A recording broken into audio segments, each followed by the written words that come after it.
Hi guys, I want to start my first video blog, and I really want to cover not so much the training aspect of things, but the mental aspect of things. And I think that's sometimes often overlooked. It's overlooked a lot, and I think it's very important that we cover this side of the fitness industry, because I know we put our body through, tremendous amount of physical stress, and we do put our minds through a tremendous amount of physical stress. I do have plans for other video blogs. Other people offered to help me out that will cover the training aspect and cover the dieting aspect of things, and I'm going to let them do it.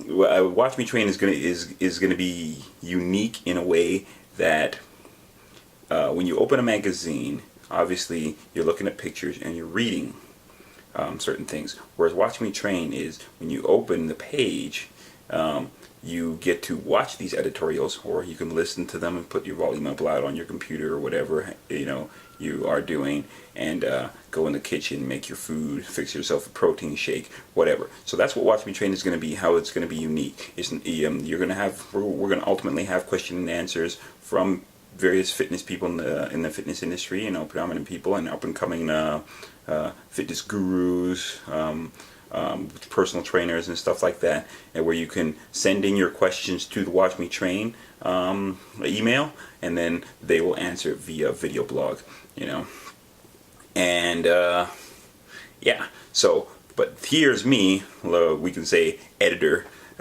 in chief, and I will be telling you, and I'll be covering the aspect of the mental side of of the fitness fitness world, I should say. So here we go. The mental aspect. We're gonna talk about today about going into the gym. This is just a really off the cuff thing. I haven't had anything prepared, and I'm never gonna have anything prepared. So, and I already have an idea what I'm gonna call this, my actual video blog, and it's gonna be quite funny. But we'll save that for the next time. So in the gym, mental aspect, preparing yourself for a workout. A lot of people, I actually have no idea, but what other people do in the gym. But I'm going to talk about myself and talk about what I've seen and ask people around. Hopefully you have a game plan. That is the main thing, whether it is to bring your back up, bring your shoulders up, and we're going to assume that form is excellent, and you know exactly how to bring up those body parts. And now, a lot of people prepare themselves, psyching themselves up in the locker room. I personally don't do that. Listening to music, which is definitely something I do. For me, I need everything to feel exactly the same. I used to be a basketball player back in the day in high school, and then when I played for the OBA, Ontario Basketball Association. I used to play basketball, and with basketball, I had various coaches, and one of my coaches, he said to me, when taking a free throw, the free throw, you're always going to have your constants. The ball, 20-ounce ball or whatever it may be, is going to be the same.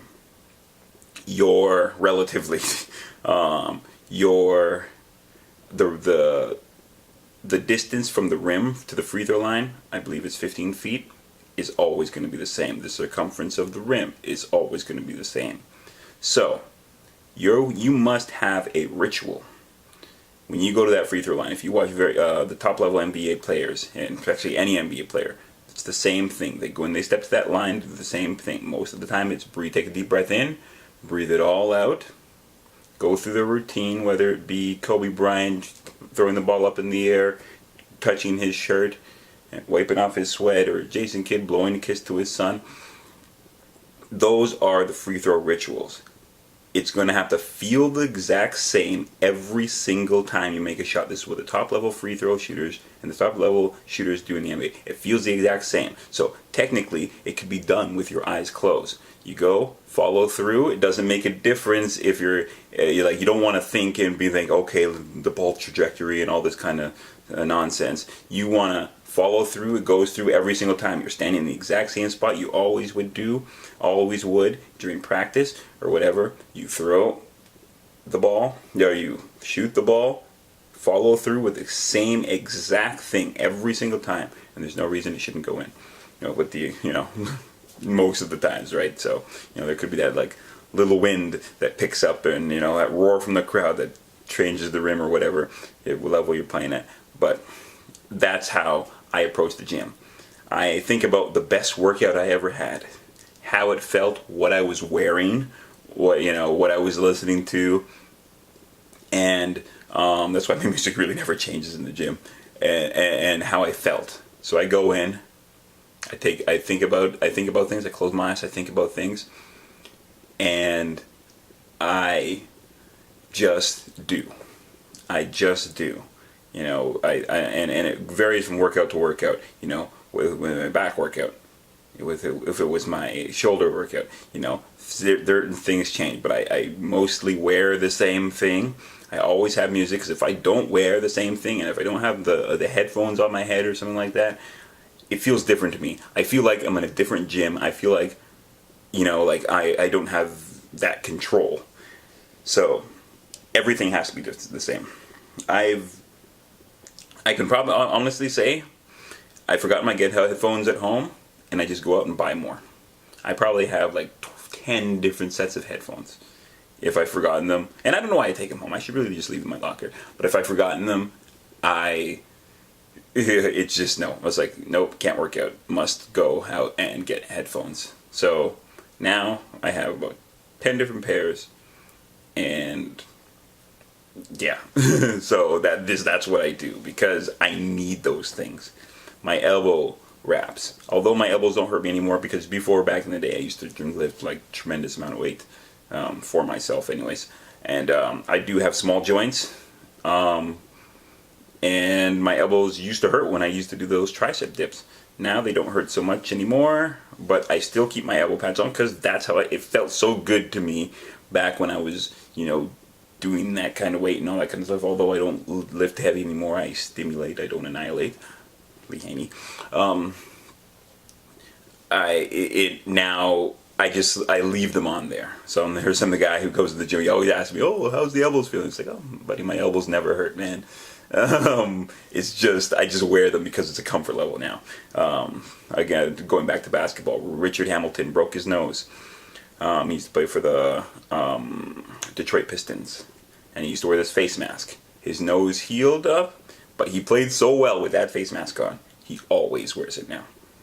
As you can see in basketball, we do have there's that certain aspect of rituals and superstition, So, and that's where that comes from. So when I'm going into the gym, I take the same sort of mentality that I did learn from basketball to the gym. Again, and also with my posing. When I do practice posing, I urge everybody they should practice their posing. The sport of bodybuilding has many aspects of it. The art is on the stage, and the game is in the gym. And if you practice the hardest and you practice your best, that art will become easy. Just like if you practice hard, I used to go harder in practices for basketball than the game, when it came to the game, because the game wouldn't be as hard, how I felt anyways. And you just do, again, like I just said, you just do. You practice hard so the game becomes easy. And that's it. Anybody who's even watching this, any kind of fitness, if they're playing sports or if they're in the bodybuilding world or whatever, you practice hard so the game is easy. And that's what I gotta say. See you later.